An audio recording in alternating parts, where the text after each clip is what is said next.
All right, first things first. Here on your desktop or anywhere on your computer, right-click and create a new folder. I'm going to call this HTML, but we could call it anything. Now, let's go back to VS Code and open the Explorer panel. Then we go to Open Folder and open the folder that we just created. Good.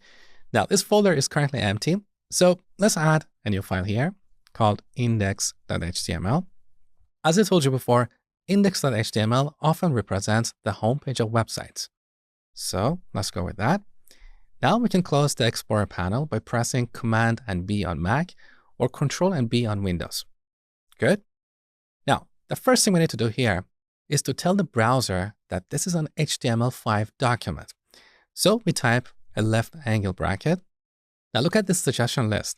The first item here is doc type or document type. Let's press Enter or Tab.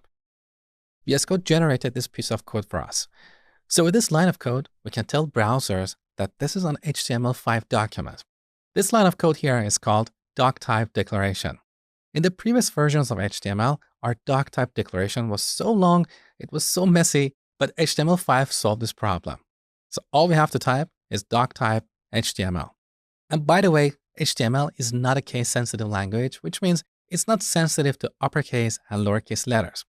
But conventionally speaking, we type everything in lowercase except doc type. This is just a convention. We could type this in lowercase, and that's perfectly fine. So let's revert it back. Now, right after this, we need to use our HTML elements to define the structure of this web page. The first element we're going to use is the HTML element. So we type HTML and then press Tab or Enter. Once again, VS Code generated this piece of code for us. So what we have here on the left side is called the opening tag, and what we have on the right side is the closing tag. So most HTML elements have an opening and a closing tag, but there are exceptions, as I'm going to show you later in this video. Now, inside this element, we're going to add additional elements. Now, because I don't want to type everything in one line, I'm going to press Enter. That's better. Now here we're going to add two elements, head and body. So once again, we type head, press Tab, good, and then body. We use the head element to give browser information about this page. For example, here we can use the title element to specify the title of this page that appears in the browser over here. So let's type my first web page. Now let's save the changes by pressing Command and S on Mac or Control and S on Windows. Good. Now before going any further, let's right-click somewhere and go to Open with Live Server. So we're going to open this page using the development server that we just installed. Okay. All right, take a look.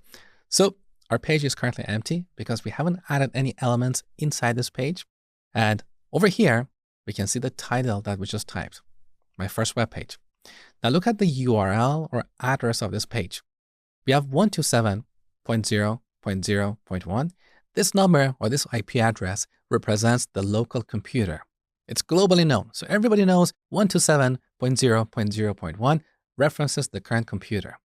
After that, we have a colon, and then we have the port number on which our web server is listening. So our web server is waiting for HTTP requests on this port, okay? Then we have a / followed by the name of our file, index.html. Now, back to VS Code. Inside the body element, we're going to add elements that would appear on our page. So let's say we want to display a tweet. What elements do we need here? An image and some text elements. So we type img, short for image, and then press Tab. Here's our image element. Now this image element is different from the other elements we have created so far. Can you tell the differences? There are two differences here. The first difference is that here we don't have a closing tag. We only have an opening tag because the image element cannot have any child elements. That's the reason. Now in the previous versions of HTML, we used to add a / here, and this represents a self-closing tag. But we don't have to do this in HTML5, so I'm going to keep the code simpler. Now, here we have two attributes, source and alt. With these attributes, we can supply additional information about an element. So we use the source element to specify the path to our image. So let's open up the Explorer panel one more time by pressing Command and B on Mac or Control and B on Windows. Here I'm going to create a new folder called Images. Now for this demo, I'm going to use my own image, which you can also download right below this video, but you can use any image that you want. So here's my image. I'm going to drop it onto the Images folder. It's right here, okay? Now let's close this window. Good. So where is this image relative to our index.html file? It's inside the Images folder, right? So here in double quotes, we type images/mosh.jpg. Now VS Code is suggesting this name, so we can press Tab to complete the code. Beautiful. Now Alt is short for alternative text, and we use this attribute to give the browser some text to display in case the image cannot be displayed. We'll talk about this in more detail in the future. So for now, I'm going to delete this attribute. Good. Now after the image, we're going to add a text element. So we type P, that is short for paragraph, tab, and here we can type my Twitter handle. So @MoshHamedani. After that, we're going to add another text element. And here we can type the body of our tweet. So I love to teach you HTML. Perfect. Save the changes. Now back in the browser, our page refreshed automatically. This is one of the beauties of Live Server. So we don't have to manually refresh the page every time we make changes. Now, look at what we have here. So we have my image, and right below that, we have two text elements. Take a look. Unfortunately, they're not very visible. Obviously, this doesn't look like a tweet because we haven't applied CSS yet.